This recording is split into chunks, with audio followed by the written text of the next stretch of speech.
Hey, all Scott here. Online personality test. I have no idea who I am, so just let Google tell me. You have to shout to make a point properly. Yeah. Did you eat anything today? Tylenol. Did you just want to plug and play games? Do I have a face? I won! So you have a video game console, right? Welcome to the club. And you have to plug it into the wall, then plug it into the TV, then plug in the controller, then play it. This isn't plug and play technology. Have you been keeping track of the plugs that play here? I just want to plug something in once, and I'm done, and it has a nose.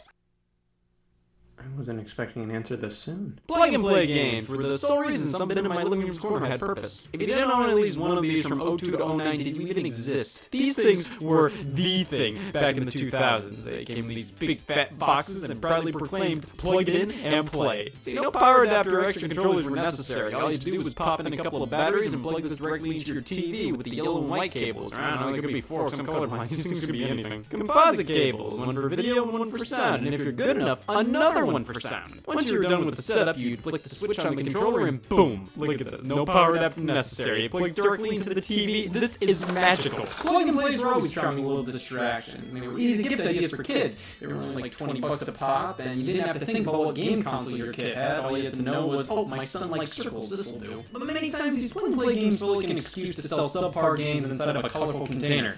I don't want to play this, I want to eat it. The core plug and play brand I remember was by Jack's Pacific, but they weren't the first of their kind. The TV Boy from the 90s was the first plug and play many will point towards. It repurposed Atari 2600 games that included over 100 of them in an oval. Technology was evolving and fast. This was more of a bootleg console though.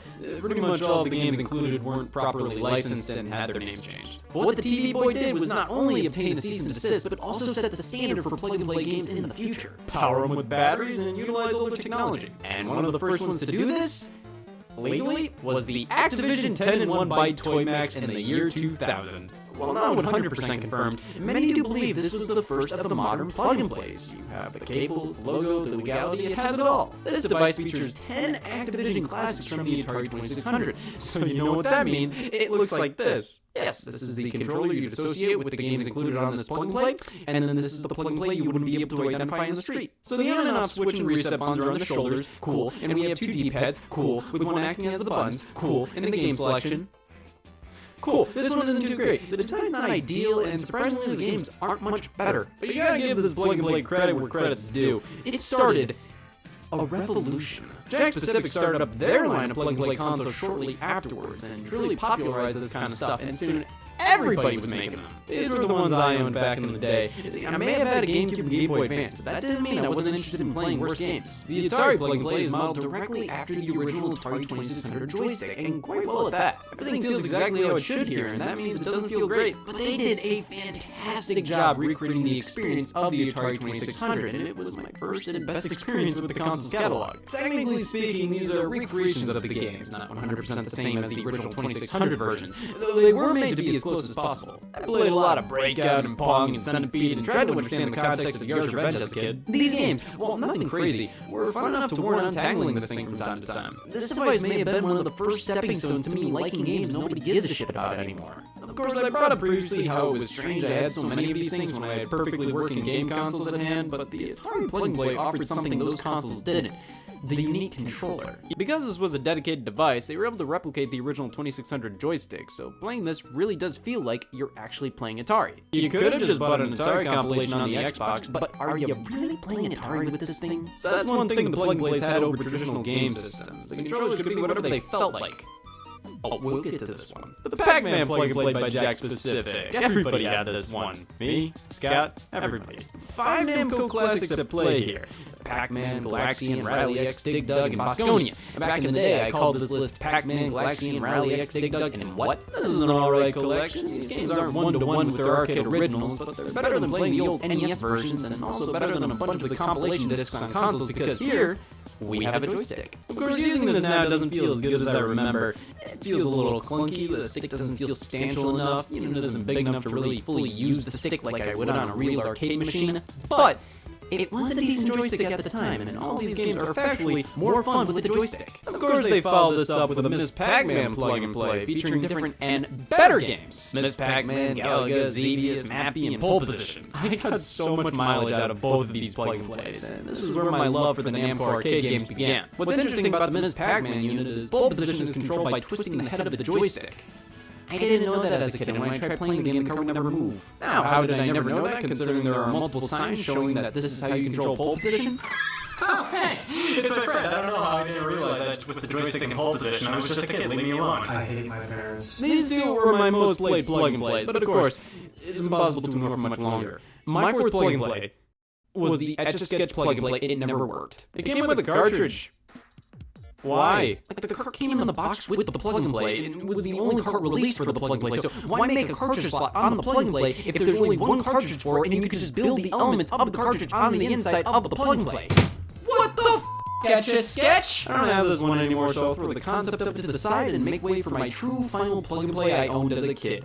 Corroded batteries. I should have known about that before making that pact. The SpongeBob SquarePants plug-and-play. It, of course, isn't a collection of old games, but it kind of is. It features 5 games made specifically for this unit, and each of them is incredibly similar to another retro classic. I wouldn't consider these to be full-on rip-offs, rather friendly plagiarism. This game's similar to Breakout, this one's Life Force, this one's Missile Command, this one's Zelda, and this one's Donkey Kong. But strangely, these are all pretty fun time wasters. The controls feel really solid, and I honestly think Bubble Pop in this game is better than Breakout on the Atari plug-and-play. And the stick itself is great. I mean, come on, somebody thought of this. There's a fact for you. But while playing, the stick broke. It doesn't register the direction of down. This broke right before playing the Donkey Kong rip-off. It's all the way down there. I can't access it anymore, and all I can possibly do with this plug-and-play now is play Bubble Pop. I'm okay with this. So these were the main ones I owned. Wait, actually, I did have an Intellivision one, because all 9-year-olds love Intellivision. That was alright, though I remember the controller feeling really cheap and generic. I mean, this is what an Intellivision controller is, so let's play Spot the Difference. It seems like various plug-and-plays reused old assets, whether it was games, game design, graphics, sound effects, menus, or even the controller shell itself. Where's the evidence? Well, look no further than RCA TV Joypad console. So this uses the same controller design as my old Intellivision one, and just makes me ask, why is there a joystick and a D-pad, and how is this a D-pad? It's more hubcap than D-pad. I would ask whether this is necessary for Intellivision games, but who knows, maybe this controller design was tailor-made for RCA TV Joypad console. You know, I always associate RCA with TV remotes, so they're one of my top 7,000 candidates for making a good game console. Top 8,000. So I think we covered pretty much the 3 types of plug-and-plays. The official old-school throwbacks, the licensed kids games that usually ripped off other games gracefully, and then RCA TV Joypad console. This is a collection of cheap, low-quality games that have been spread around to various other generic consoles like this. But hey, I mean, if you want to play Roadstar, don't. There's also Go Bang Animal Pool. That's not a sentence, it was a list. Oh, that was my collection of plug-and-plays as a kid. Kind of. Now, these were frequently played by me, which is weird to think about. I mean, pretty much all these had outdated and subpar graphics, and I always had better quality stuff playable on my actual game consoles. But most of the games included on these things were addictive, high-score-based titles. Games you could just pop in, play for a bit, and pop out. These were solid games to have on these things, because when you wanted to play them, you just plug it in and play. You didn't have to worry about making room on the power outlet or anything. Of course, being battery-powered meant more times than not when I wanted to play one of these things, I'd pull it out of storage and go, oh fucking shit, I left this thing on for a month. It kept things simple, though.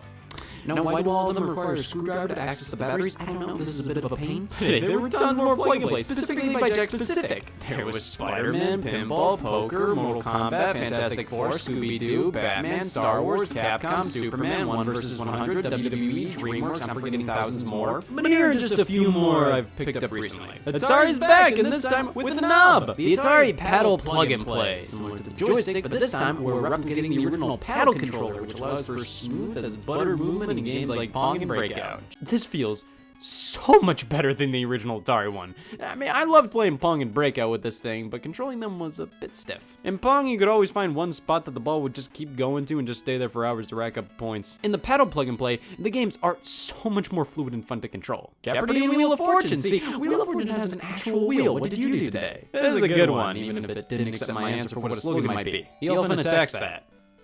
It was a curiously strong minute. The wheel feels great, and Wheel of Fortune makes a ton of sense as a plug-and-play. Now, Jeopardy, if you play with 3 people, you can buzz in as others. It's great. The Disney Plug and Play features a couple of games based on various Disney characters.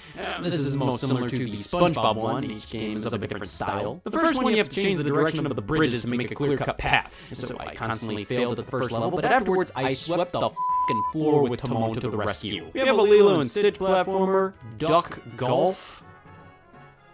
No, that can't work. Aladdin's another platformer that feels a bit similar to Aladdin on the Super Nintendo. It might just be because you can throw apples in this one too. But it ends with a very basic puzzle game based on The Lion King. You know, that's 2 Lion King-based games in one whole thing. I don't think how the Disney logo is slanted because I keep thinking that's the top of the device and I accidentally point the joystick in the wrong direction. But these plug-and-plays always have such fun designs. At least the joystick looks like a circle. Well, to quote me at the end of this sentence, there's always an EA Sports one. Yeah, the EA Sports plug-and-play, shaped like a Sega Genesis controller. It comes with Madden 95, NHL 95, and fingers crossed Timon to the rescue. Damn it. See, I enjoyed the fact that this exists, but my god. 2 sports games from the 90s that stores would pay you to take from them, included in a Sega Genesis controller you plug directly into your TV. I like when these plug-and-plays offer unique-ish games or games with controllers you couldn't get on regular game consoles. This one's a bit too f***ing worthless for my liking, but that's kinda neat. But hey, at least it's fairly G-rated. Sure, you can combine the letters from the title screen to spell ass rat, but I'm sure the kids wouldn't notice. So what about a plug and play for the adults? Well, here's World Poker Tour, rated M. Actually, the M rating is a sticker, and peeling it off reveals the original rating was E. Well, it's a good thing they reconsidered. Can you imagine kids playing this? I can't. I don't want to imagine the world burning the down. There's an LCD screen on this unit, and it comes with a bonus DVD. Well, don't mind if I do. The game itself, it reminds me of something. I can't remember. Poker! The final Jack-specific plug-and-play I have is a Nicktoons one, focused on various Nickelodeon cartoons. It just came in the mail, so let's cut it open and take a... Alright, they can't all be winners. For some reason, Jack shipped this unit with the wires pre-cut. That's unfortunate. This is lame because I actually had an accessory for this specific unit, too. A game key. That should show you how popular these devices were. They actually got accessories like this released for them. Game keys were made for specific plug-and-plays that had cartridge slots. You could buy these and expand the game selection on these things. It's really weird because I thought the entire point of these things was that they were way similar to the game consoles. You didn't have to worry about what game system your kid had. You could just buy them a plug-and-play and know for a fact they will be able to play it. But then you start releasing game cartridges that work with specific plug-and-plays, and all this one says is that it works with Nickelodeon controllers. I wouldn't be surprised if some moms bought their kids a game key because they had a Nickelodeon plug-and-play that didn't have a game key slot. Here's a power adapter for Jack-specific plug-and-plays. My god, with the game key and this is starting to become a lot more than just plug-and-play. Jack-specific really rolled with the plug-and-play success for a while, which meant they made some really dumb stuff, but they weren't the only company to not give a shit. Various others made their own plug-and-plays. For example, Toymax. They were bought by Jack Pacific. RCA! They stunk. But here we have a Tetris plug-and-play by Radica. It's your basic Tetris. You have a few different modes, the traditional Tetris theme, solid visuals, 2 players right out of the box, you can just attach the second controller included. This is how. This controller is abysmal. All they had to do was put a D-pad and a button, but no, they had to make it unique. So you move this block as a joystick to move your piece and twist to rotate. Not only is this control scheme really lousy for Tetris, the control stick itself is wildly stiff. I don't know why they felt the need to make it like this when they could have easily saved money by using a traditional controller. Now, even the RCA controller would have been better. How about Crayola electronic coloring book?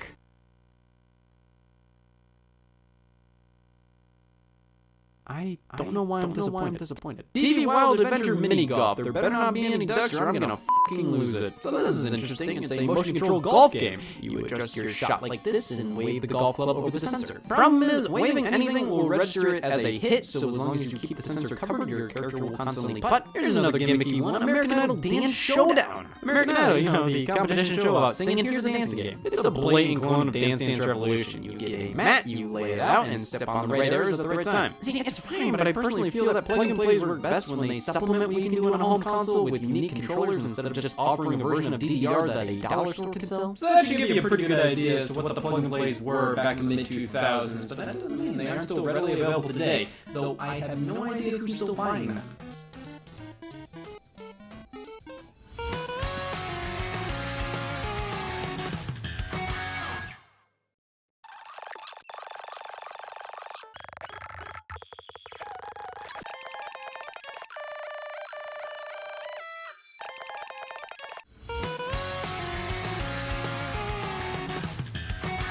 modern plug and play, so most of the ones I see look like this. Big box, white joystick, white buttons, cheap fonts. This company MSI is responsible for a lot of these, and their website features Mario fan art. They have never worked with Nintendo. So these are blatantly incredibly cheap. Many of them reuse the same joysticks that already don't feel great to begin with. But for some reason they decided to swap the placements of the joystick and buttons for a few of them. Most of these are just one NES game inside a joystick, and they all stink. They work, but they aren't a great way to play these games. So much about this doesn't make any sense. So you wanted to make a plug and play for people who were nostalgic over Mega Man 2 on the NES? So you put it in a controller absolutely nobody played this game with? Like seriously, why a joystick? Why not something that at least resembles an NES controller? Plus, like I said, a lot of these only contain one game. This Space Invaders one, like seriously, is just Space Invaders. There have been so many other Space Invaders plug and plays before this, with multiple games. This one, just Space Invaders. And it's not even that accurate to the arcade version, it's the Famicom version. Who played the Famicom version? Double Dragon. I mean,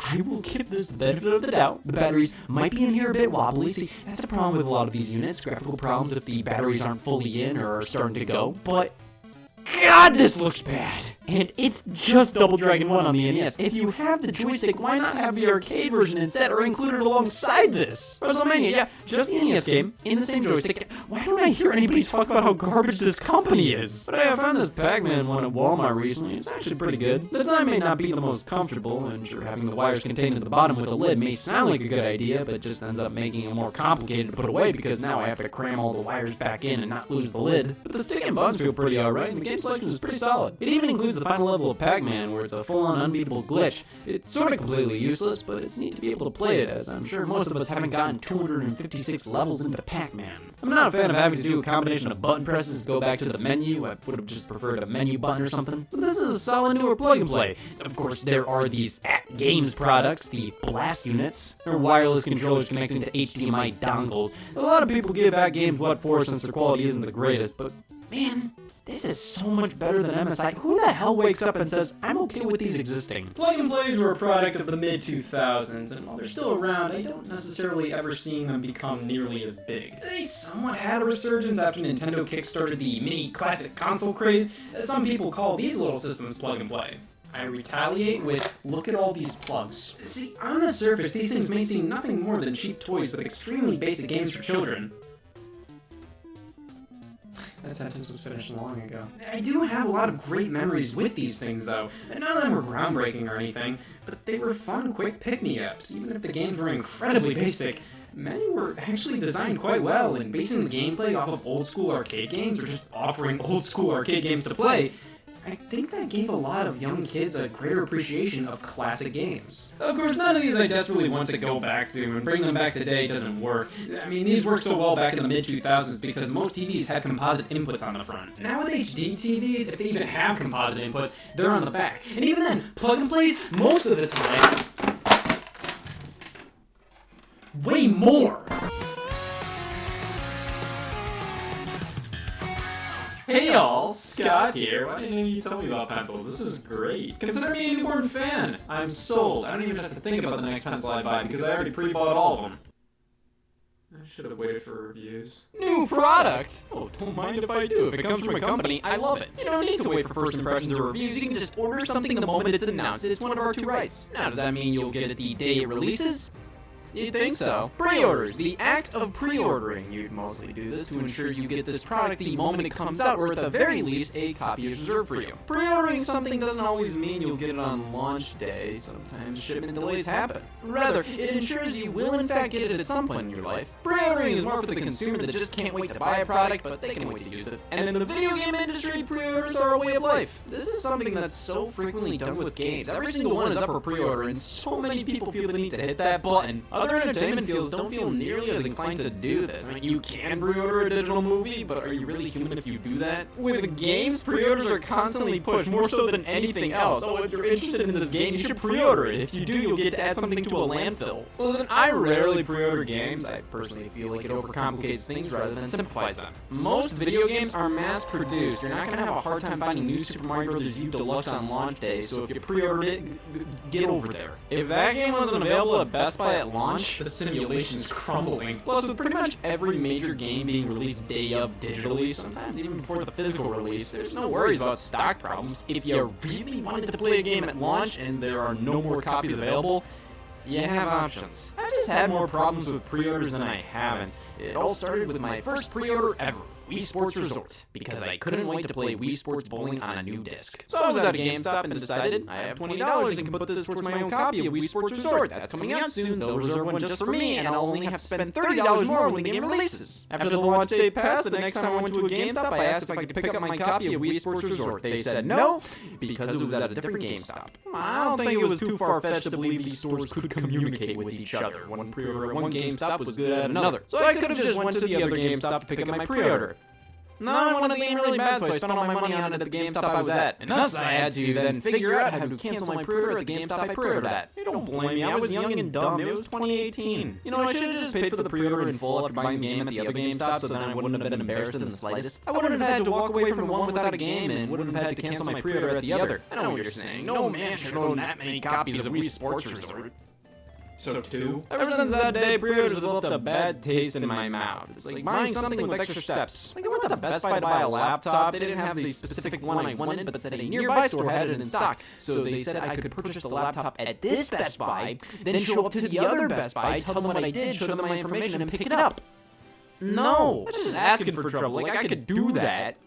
Or I could just show up to the other Best Buy and tell them I want that specific laptop and pay for it all right there. They wouldn't need to scour the records, find out, oh god, did he buy this at a different store? I don't want to keep my receipts, payment records, and birth certificate around just to pick up Go Vacation on launch day when I can walk into the store and find 50 copies on the shelf. Plus, who wants to tell a cashier, hi, I pre-ordered Go Vacation? Oh, you really care, don't you? Okay, but what about online pre-orders? Pre-order the game on Amazon, you'll get it delivered to you day of.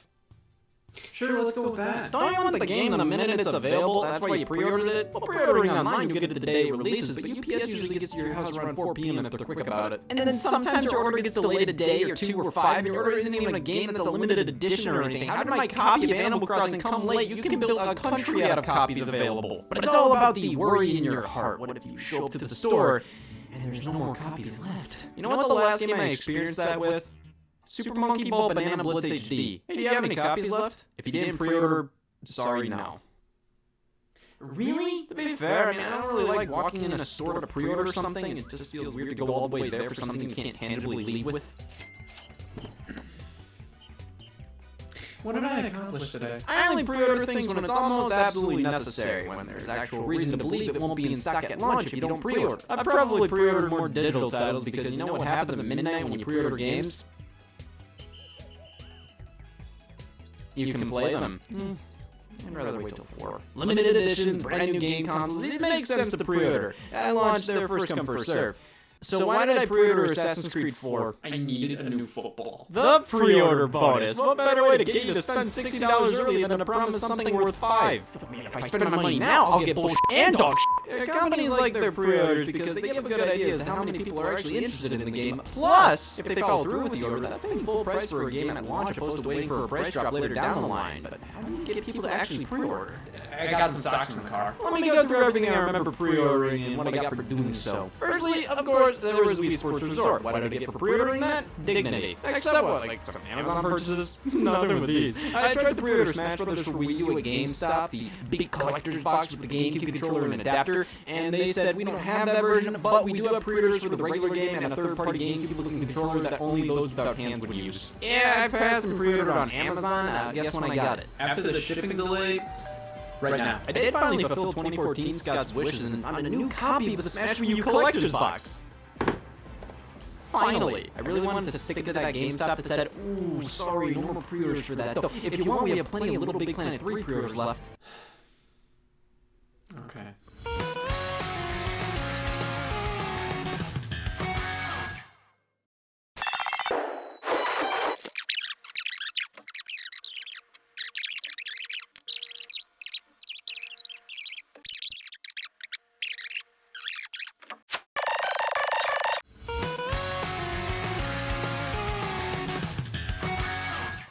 How about this? Splatoon for Wii U launched in May of 2015. I pre-ordered at GameStop because you got a DLC code for Inkling costumes for the Mii Fighters in Smash Bros. For Wii U when picking the game up. Of was such a fun incentive. I had to do it. Did I use the costumes? What do I look like? Somebody who does that? Come on, these costumes were valued at 75 cents. I could have passed this deal up. Now, if you pre-order Splatoon at Target, you got a water gun. Good thing you didn't have to specifically pre-order to buy them. They were selling them separately at the store as well. Thank God I was out of cups. Honestly, this thing was pretty cheap, but for $5 extra at Target, or just straight up given away for free with Splatoon, that's kind of cool. It does look like the splatter shot from the game with some very cheap stickers that are bound to wear off since there's going to be water all over this thing. But this wasn't the only pre-order bonus Target did with Wii U games in 2015. No, we got the Super Mario Maker Puzzle Cube, also available separately for roughly $5.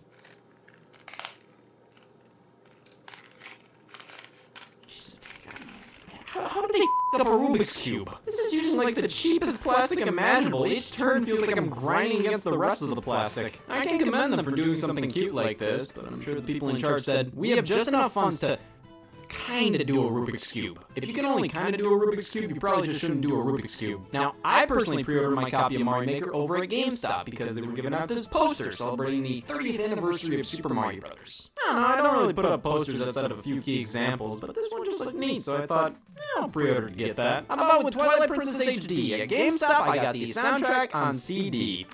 Or some of it, sound selection, so not everything. It's also in this dinky-ass cardboard case, so not the full soundtrack, and the case isn't anything to write home about. But to be fair, this is the best pre-order bonus I've gotten so far, and in terms of excitement, I'm brimming. Of course, I pre-ordered the Nintendo Switch when that launched, but I had to wait about a month and a half later to get some plastic bullshit with a pre-order because at Target they did the damn Rubik's Cube again. Mario Kart 8 Deluxe Rubik's Cube. They also did some air fresheners. To be honest, I don't think these Target trinkets count as pre-order bonuses, more like purchase bonuses, since you can just buy them at Target for super cheap around the game's launch. But hey, they stink, so that ought to count for something. Ever since, I've been fairly selective with my pre-orders. I got Mario Odyssey at Best Buy, where I got this poster and a collectible coin, the Smash Ultimate Controller Bundle, which also came with a collectible coin.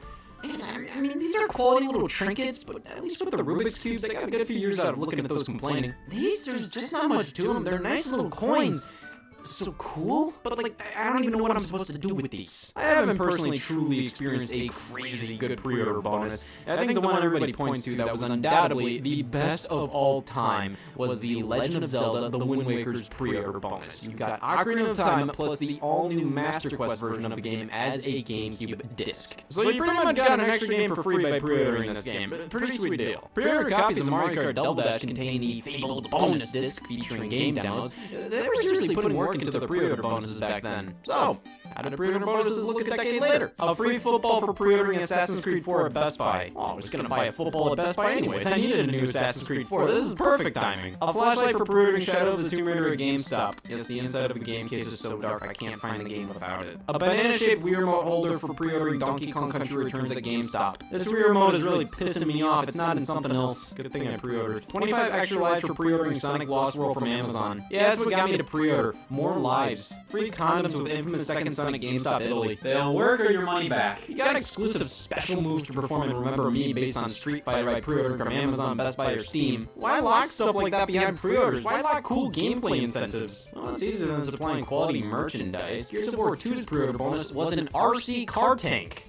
For free. You know, Target couldn't even get a Rubik's Cube right. Yeah, think if they tried to give you an RC car instead. That's why we've got Thumb War merch for Super Street Fighter 4. Lots of these bonuses feel like they're trying to offload excess stuff they have in a warehouse off to consumers. You ever try to leave a GameStop without a pre-order bonus? I have yet to hear somebody who has. I blacked out and woke up owning a keychain. Deus Ex Mankind Divided decided to revolutionize the pre-order experience by offering tiers of pre-orders. You could pick this tier, but you'd have to choose which pre-order bonus you'd want, or you could pick this higher one, but you'd have to choose which bonus you'd want, or you could pay a huge premium to play the game early. But the only way higher tiers would be unlocked was if they got enough pre-order sales. So you had to bug people to pre-order a game, so you had the potential to pay more for your pre-order to potentially get one pre-order bonus or another, but not both. I'll just take the f***ing football. This plan was canceled after negative feedback. It's just straight up confusing. I mean, sure, I think getting dinky little keychains is sort of lame as a pre-order bonus, but it's harmless. It just doesn't do much to incentivize me to actually pre-order. Rather, they are what the name implies, a bonus, not really an incentive. And sometimes these bonuses can be legitimately cool. Art pieces, CDs, posters, of course, they rarely can get amazing, like with the Master Quest,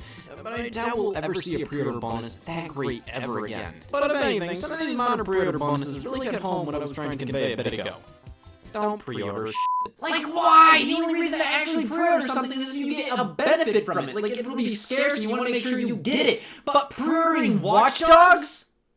Why? If it's for a pre-order bonus, I guarantee you that pre-order bonus will be available on eBay in moments for pennies. If everybody gets it for free with a pre-order, then there's absolutely no reason to spend full price on the game that you wouldn't normally spend full price on just to get the pre-order bonus that's worth mere dollars. And then there's the fact that with most games, you don't need to pre-order. They'll be readily available at launch. Pre-ordering the game just adds so many unnecessary steps. You have to show up to GameStop, pre-buy the game, then go away, then come back on launch day, tell them, hey, I pre-ordered the game, show all your info, then pick up the game, compared to just showing up to GameStop on launch day and buying the game. But I have time to kill, so I'm going to pre-order a game. That's where I get to stand in line to find out where I'll stand in line when it comes to pre-ordering the game, because I'll get this pre-order bonus of this exclusive poster. Hey y'all, Scott here. I'm on life support now. No reason, just felt like it. I've been told the machine I'm hooked up to is doing some pretty great stuff. It's efficient, it's useful, it's made by Mad Cats. I should probably start proofreading my will. Did you know hands can hold garbage and f***ing garbage? Game controllers are fairly understated in the grand scheme of things. I mean, as long as you can reach all the buttons at once, that shouldn't be an issue, right? They are ridiculously important to the gaming experience, but that importance comes at a price. As the years have gone on, official game controllers have risen in cost significantly. We go from the GameCube controller retailing for $19.99 to my scheduled laugh at the Switch Pro controller's price point. The prices of game controllers can be absolutely ridiculous, sometimes costing nearly as much as a new game, sometimes costing as much as a new game, more than a new game. $70, man, I found a mattress for that much. I will admit, stuff like the Nintendo Switch Pro controller and DualShock 4 have a lot of random junk thrown into them, and at least kind of explains why the prices are so much higher than controllers in the past. But then the Xbox One controller is pretty much identical to the Xbox 360 controller in terms of features, and it's $65. Did all the money go into giving the thumbsticks tire tracks? Controllers can be expensive. Sure, you can probably make it by with just the one that came bundled with your console, but what if you want to play a local multiplayer game, or what if your controller breaks for some reason? You're gonna need an extra controller, and the official ones, those can be pricey. But you always have other options.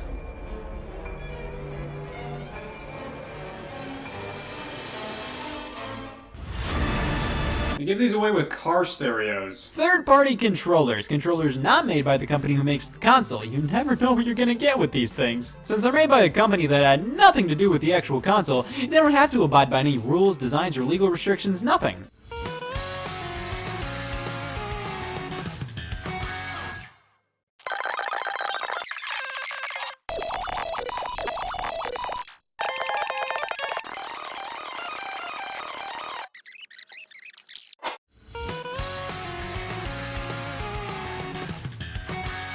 Now, why would you get a third-party controller instead of a first-party one? Well, I can think of a few reasons, but most of the time, it's all about the price point. These bad boys would sometimes retail for considerably less than official controllers. You can use that money for new games and your mortgage. However, let's not throw all third-party controllers under the bus here, because I consider them to fall under two types: big deals or big gimmicks. Either the controller is cheaper and that's why you want it, or it features something the official controllers don't. Like the QuickShot controller for the NES. This isn't supposed to be a replacement controller, it's supposed to be an alternative. If you want to use a joystick with your games, whip out the coffee table, jam the stick with the suction cups, this thing ain't going anywhere. This works well for arcade-style games, or stuff like Top Gun if you're one of those people. But in terms of the controller, with no real advantages compared to the official controllers outside of price point, the Hanyu Explorer 1 for the NES, literally just another company's version of the NES Advantage. There isn't much reason for you to pick this up other than the fact that it's cheaper than the official Advantage controller. However, this thing has some interesting features. These top two buttons do absolutely nothing, and there's a useless battery compartment. I really have to start using this term better. In the grand scheme of third-party controllers, these ain't too bad. Third-party controllers were more so gimmicky back in the NES days, mainly because you needed like two standard NES controllers at the very most. So for people to want other controllers,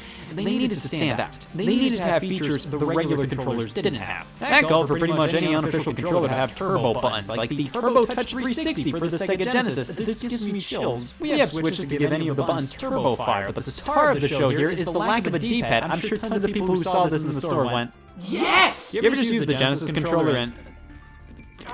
There's too much D-pad here. Now this, I mean, no D-pad is exactly what I wanted out of a Sega Genesis controller. This is a touchpad, and it senses where your thumb is.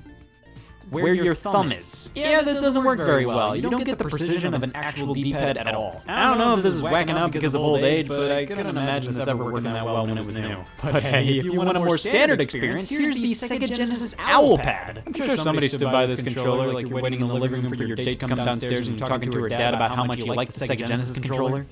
We're an Alpad family. What is up with the C button? I don't know how easy it is to see, but it is significantly stiffer than all the other buttons. The back is a soap dish. Now, if you're looking to buy retro gaming garb these days, you're likely to come across these off-brand controllers. They look pretty similar to the originals, but with a few things altered so Nintendo doesn't have a fucking aneurysm. If there's just a blank space where the Nintendo logo should be, fucking run. These things prey on people looking to buy old systems who need an extra controller. They're usually for sale at retro game shops and look almost identical to the original controllers, but are almost always inferior in every way.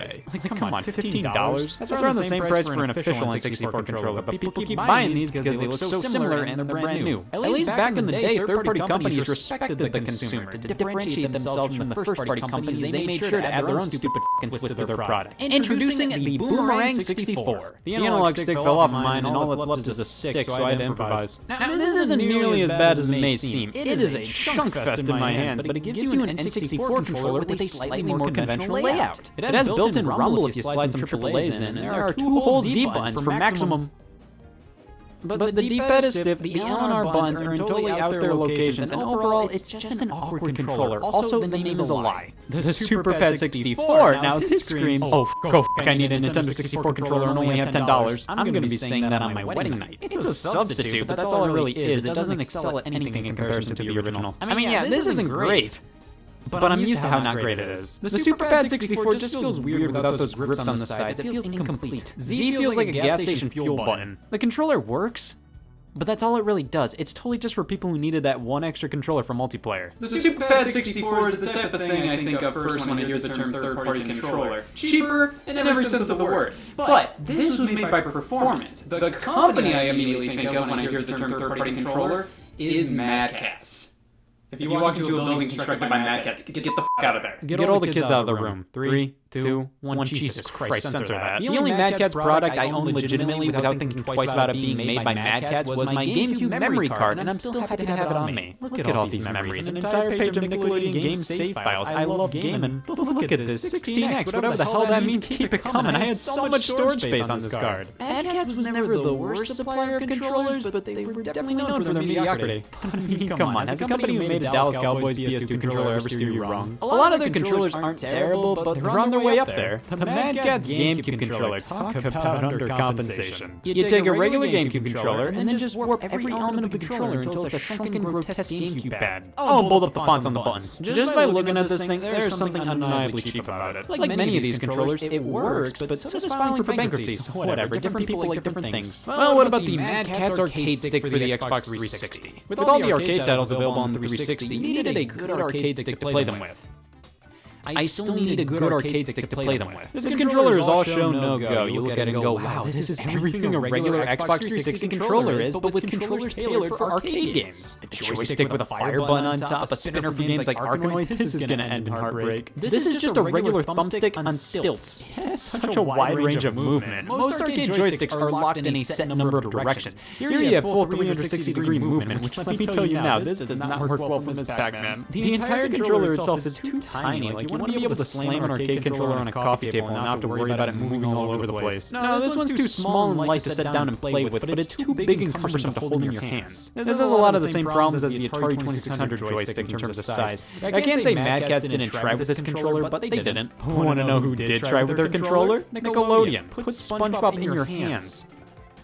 SpongeBob controllers for the PlayStation 2 and GameCube. I remember advertisements for these, and yep, it is SpongeBob in your hands. It's a good Wednesday night controller. I'm not going to use it all the time, but one day a week I'm good with. You get a lot of these novelty controllers made by third parties, like a Dallas Cowboys controller, damn it. Now, you can't go talking novelty controllers without bringing up Afterglow. Yeah, I was 16 at some point. This interests me. An Afterglow Wii remote, transparent in all the right ways. Lock some batteries in, sync it up, and that is fairly disappointing. They moved some button placements around, like the 1 and 2 buttons are at an angle, that's sort of annoying. Plus and minus are right next to the A button, honestly, a pretty okay change. But then the home button was moved all the way to the top, and you needed a damn toothpick to hit it. Oh, why sit here and whine when we can whine with even more style? A rock candy nunchuck, finally a controller that answers my lucid dreams. The nunchuck finally has an ass. It's transparent plastic as well, but because of that, we get to see some of the iffy-looking wire in here. That doesn't look too good. If this doesn't scream playing Goosebumps Horrorland, I don't know what does. Now, what if you're playing Xbox 360 and your hands start to bleed? Oh, damn, you don't want to stop playing to dry the blood off. So introducing Airflow, the controller with a fan. You hit this button and the fan turns on. Well, that checks out. This is a very standard wired Xbox 360 controller, but with LEDs and a fan with 2 different speeds. Honestly, it's good at what it does. If you're really hankering for a controller with a fan, you can do a whole lot worse than Airflow. Speaking of good third-party controllers, the Logitech wireless PS2 controller.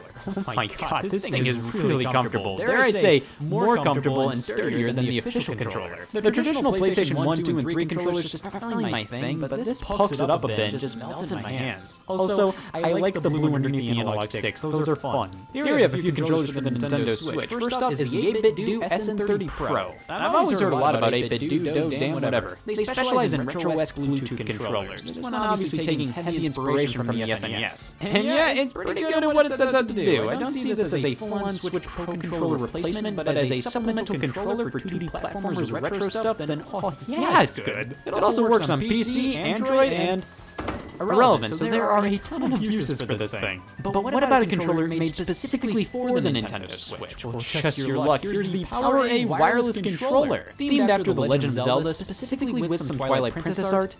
It's okay. I mean, it's perfectly fine. It has motion controls. You also get these buttons on the back you can map any of the other buttons to.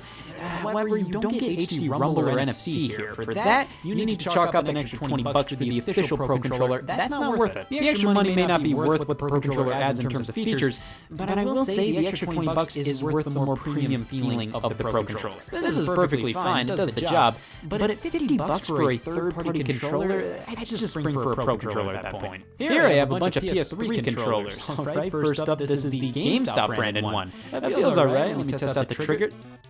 Oh my god. The Tier 1 wired PS3 controller, pretty much just like an Xbox One controller. The X got rubbed off here. I mean, somebody must have used this thing. Rock Candy strikes again, this time with this tiny PS3 controller. This feels like something I get out of a capsule machine. Let me rewind a bit to the PS2, the TTX Tech wireless controller. I see they had to make sure the button symbols were different enough to avoid copyright problems with Sony. What are you talking about? That's not a PlayStation X, that's a Norse symbol. It's feeling like one of those Be-Bon Cool kind of days, you know? Here's the Be-Bon Cool for the Nintendo Switch. This hurts. Everything just doesn't feel right. These triggers, the sticks, the D-pad. No. Okay, I've never bought into third-party controllers before because you are almost never going to get the same experience or quality than from the first-party offerings. Sure, some stand out, but 90% of the time you're asking for trouble buying these things. Oh wow, a Nyko controller. Might as well be saying, oh wow, I can't just buy a pre-owned first-party controller or save up just a little more for the official one. Sure, some of them have their place in the market, but time and time again I just ask myself, why do most of these exist? And on top of that, Mad Catz pulled a fast one on me. This isn't a life support machine. This was just a bread box!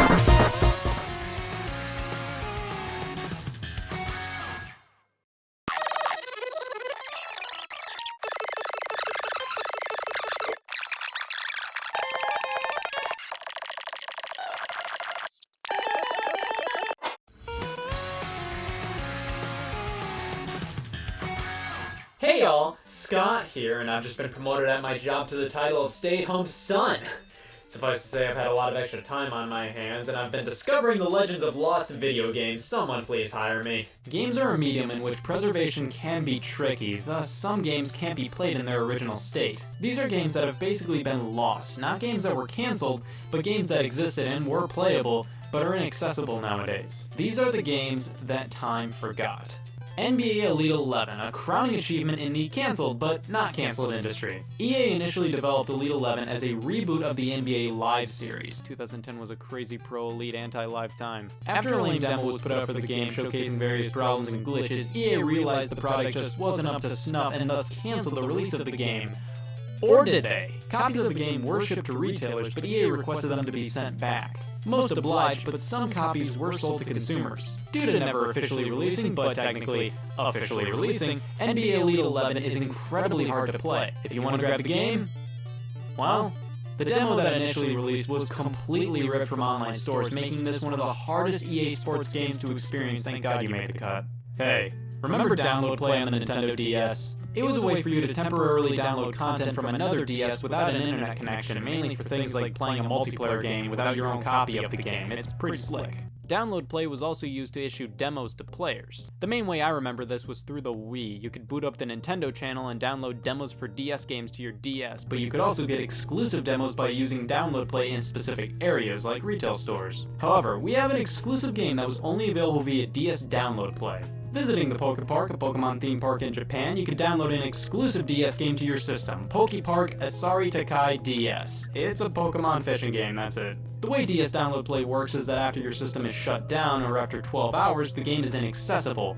And the fact that this game was only available in a theme park that's totally dead now, Pokemon's triumphant leap into the fishing genre just refuses to be played nowadays. Here's a plethora of games that were delivered via online services in the early 90s, back when the internet was delivered via railroads or whatever. Yes, various game systems in this era kinda sorta supported online, but in different ways compared to how online support is handled nowadays. The Satellaview and Sega Channel were online services for the Super Famicom and Sega Genesis respectively. The Satellaview was more of a satellite broadcast modem offering games to be played at specific times, almost like the games were a radio broadcast you had to tune into. In fact, the way the games were delivered was basically like a radio broadcast. The games offered on the service varied from add-ons to remakes to remixes of previous games to just full-on new games. But this method of games delivery came with a caveat. Most, if not all of these games would not officially be re-released in any physical way, and thus fans had to step up to ensure these games could be played for generations to come by backing up the files online.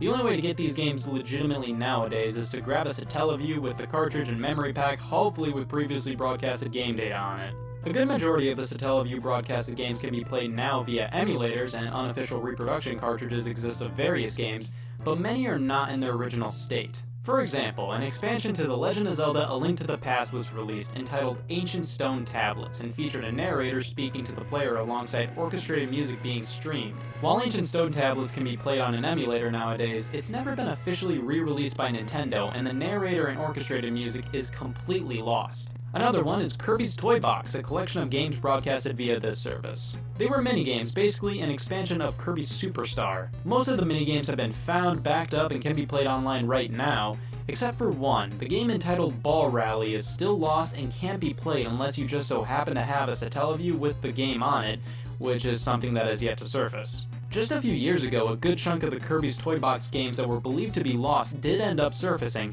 so don't completely count this one out just yet.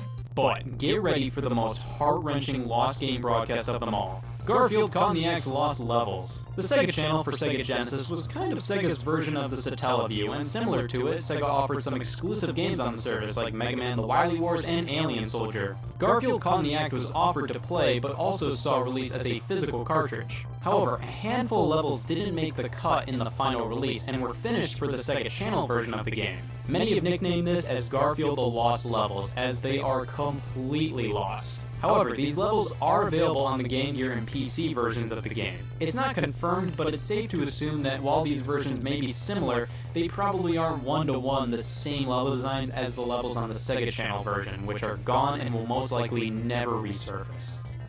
No.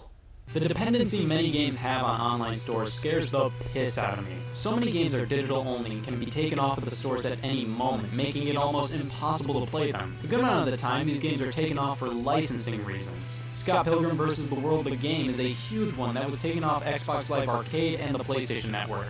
Being a retro-style beat-em-up based on the movie based on the graphic novels, this one has gained quite a following, so it's sad to see you can't play it anymore if you want to. Turtles in Time Reshelled was a reimagining of the arcade and SNES classic Teenage Mutant Ninja Turtles 4 Turtles in Time, and yikes, I don't think a ton of people dug this one, so who cares that it's gone? The Simpsons arcade game was removed from XBLA and PSN, and that was already a game people were having a hard time getting a hold of to play. It was a bit of a miracle to see the game re-released on these platforms at all, so at least it did happen even though it was short-lived. Nintendo specifically did this with the enhanced re-release of The Legend of Zelda 4 Swords on DSiWare to commemorate the 25th anniversary of the Zelda series. It was always positioned as a free, limited release, and it's been unavailable for years at this point. One of the most infamous delistings in recent memory, PT, a free playable teaser for the cancelled horror game Silent Hills. After the game's director Hideo Kojima and publisher Konami had a falling out, not only was Silent Hills cancelled, but PT was just absolutely eviscerated off the PlayStation Store. The only way you can play it today is if you still have it downloaded on your PlayStation 4, and even then, if you delete it, you can't even re-download it. This one's a bit of an odd bugger. You know the Mario and Sonic at the Olympic games, right? Everybody's favorites. Well, the winter variant on the Wii and DS received a mobile phone version called Sonic at the Olympic Winter Games, only featuring Sonic characters. It's been taken down, and we don't have a way to play it anymore. How unfortunate. I always wanted to play curling as Vector the Crocodile on my phone. Holy shit, I need to work on my life goals. Mario Roulette is an incredibly rare and obscure Japanese arcade game released by Konami. It's basically what it sounds like, a Mario Roulette featuring similar graphics to those found in the bonus stages from Super Mario World, but the only way you can play it today is if you find one. And spoilers, Jesus Christ, that's never going to happen. This is such an obscure rare release that not only is it nearly impossible to find, but even more difficult to back up online because, it's never happened. The online multiplayer component of many games have been shut down. Looking at the games using the Nintendo Wi-Fi connection on the Wii and DS, multiplayer's donezo on a lot of those titles, but massive multiplayer online games are completely toast. When those things are shut down, it's completely game over. Many games are kept alive via fan servers, but more times than not, MMOs that die forever. It isn't always apparent just how fragile media can be. The Film Foundation estimated that over 90% of films before 1929 have been lost forever, which is way past unfortunate. That's history right there that never got justifiably preserved. Of course, with film, books, music, and the sort, these forms of media can be displayed and preserved in a multitude of ways now. Video games are a different story. Games are dependent on the hardware in which they were designed for. Movies, music, and books don't have that problem. They're all generally in formats that can be displayed on any computer, or any DVD, or CD, or just pieces of paper. Games are trickier. The fact that they're designed for specific hardware in mind makes it more difficult to preserve.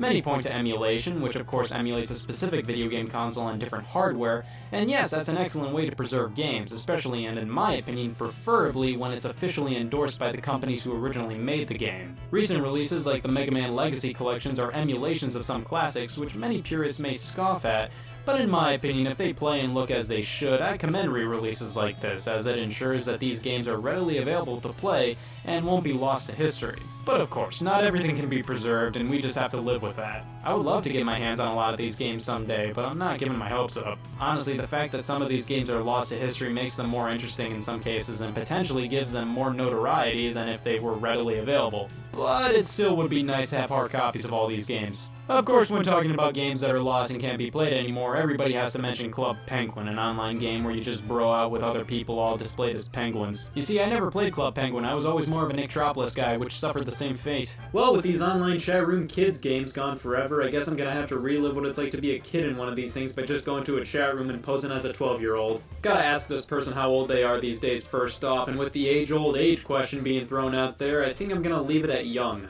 18? Get out of here. Think young, go younger. Don't worry guys, we're in an online chat room. These people are wholesome with a capital H.